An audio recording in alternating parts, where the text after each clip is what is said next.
Hello, Emily and Sophie, our Agony Aunties. So this is a question about grief, which is, I have just lost my mother, who I cared for over 6 months. My sister is trying to take over. I'm sure this is very common in families. I have a few thoughts, but let's start with yours. I think when a parent dies, especially when there's no parents left, it opens such a can of worms in terms of unfinished family business. You don't say what your sister is trying to take over, so I'm not quite sure exactly what is being taken over. But I imagine that you feel some sort of understandable resentment around the fact you carried the burden of caring for your mum, and suddenly she turns up and wants to be involved in whatever way she's trying to be involved, and you're doing that in the context of grieving for your mother. Is there any way that you can separate the two? The task of grieving from the complications in your sibling relationship, allowing yourself time to grieve, because post-death relationships, I think, are really messy. Are there things that you can just leave and just focus on the kind of task of grieving? I think often when parents died, the kind of competition that can happen, that's often really about love, but gets acted out in who gets what's money, who gets what possessions, who's in control, who arranges the funeral, who does the eulogy. And these become representations often in people's feelings and thoughts about how valued they were by that parent, and also how they will be seen by other people as valued by their parents. And it can all get quite tangled up. And as Em said, particularly if there's a complicated sibling history that sort of resurfaces, is there ways that you can connect with your relationship with that parent that's died, with your mother, the ways that you love them, the way that they loved you, whether that's memories or photos, to feel a bit more secure in the bond that you did have. And that might help take the volume down on trying to chase each other in terms of who is more this or less in charge, because if you've got their love inside you and you feel them, then some of that stuff is going to be less reactive, even if it's still difficult. I think that's really good from both of you. And maybe this is repeating what you said, but I think what often happens is that pre-existing fault lines get played out.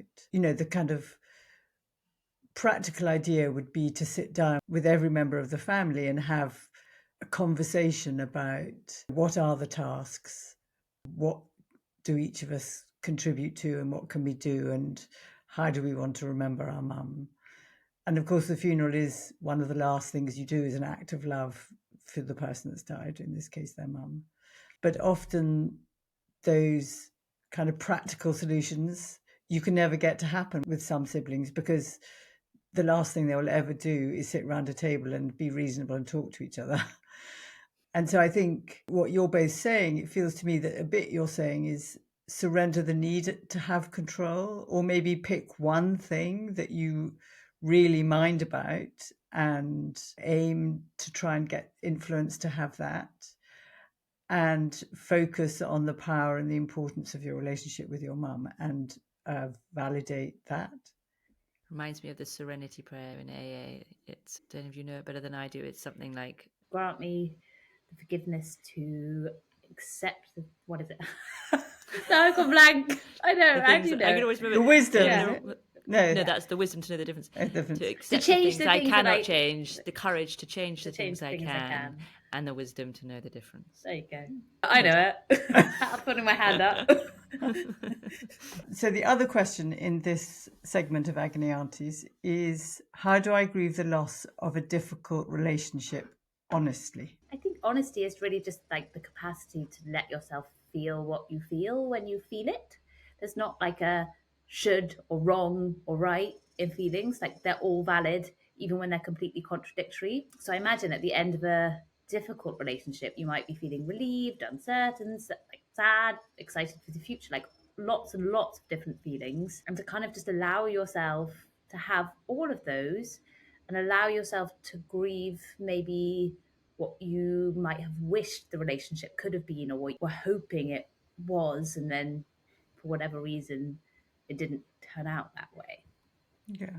Yes, I think that's a piece that people often forget about, is that when you grieve a complicated relationship, it's that piece of grieving what you didn't have, as well as the bits that were good, managing the bits that were hard. I think sometimes writing a letter to the person that's died can be quite a useful way of kind of processing all the different voices or parts of you that may be running at the same time. I thought it was just loss of a difficult relationship. But I Oh, didn't I know assumed that it they was the died. person. Oh, okay. I didn't assume they died. I thought it Oh. might just be like the end of a relationship. That But is maybe interesting. it is. Does it say loss Like the or does loss, it say it says grieve? how How to do I grieve grieve a the loss? of a difficult relationship. Well, you're right. It could We be. all just went straight to death. No, I didn't go straight to death. We being me and Mum. That's so interesting. It never crossed my mind. Oh. That was my assumption. My assumption was that it was like a relationship that couldn't continue for whatever reason. And it is a kind of death, and it's definitely a grief. Yeah.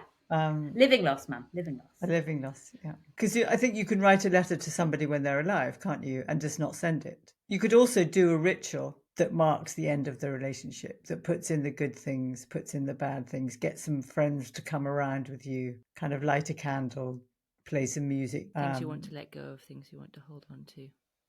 Things you need to say, things you want to learn. Sometimes what's difficult also about the loss of a relationship, whether it's through grief or a complicated relationship, whether it's through grief or an ending, is having a way of talking about it to other people. That when she said honestly, people have an expectation if a relationship ends that you should be straight up sad or grief. And if there's also relief or there's anger, or you can end up saying things lots of times over and over again that you don't mean and don't feel true. And it can be quite frustrating because it's hard to give the non-societally expected answer for us when we're out in the world. And I think it actually is sometimes really worth sitting down, maybe with a friend or with a therapist, be like, what is a sentence that I can give that feels honest without going into it, that does say something about what I'm feeling? Because people will often say, oh, how are you doing? Are you? What's that? And to be able to say something that does feel honest, it's less isolating. Whereas if you're going on, oh yes, I'm doing okay, obviously it's very sad, or it doesn't feel real, it can add to the feeling of feeling cut off from all the people around you who you've just told something that doesn't feel true.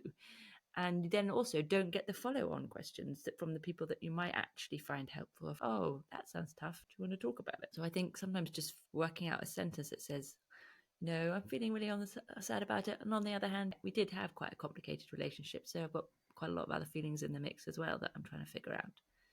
And it can be quite succinct.